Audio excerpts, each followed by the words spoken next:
ஆனா ஒரே நேரத்துல ஆடிட்டர் குருமூர்த்தியும் பாஜக விட்டு அவர் வழி இல்லைன்னு சொல்லி நாத்தாக்காவுக்கு சப்போர்ட்டா வராரு.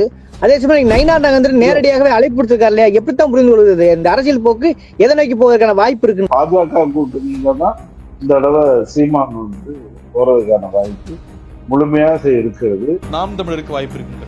அதாவது அரசியலை பொறுத்தவரை முடிவுகள் எப்படி வேணாலும் எந்த நேரத்திலும் மாறும். பேசுறாங்க, பயன்படுத்துற இடத்துல இருக்கிறாங்க.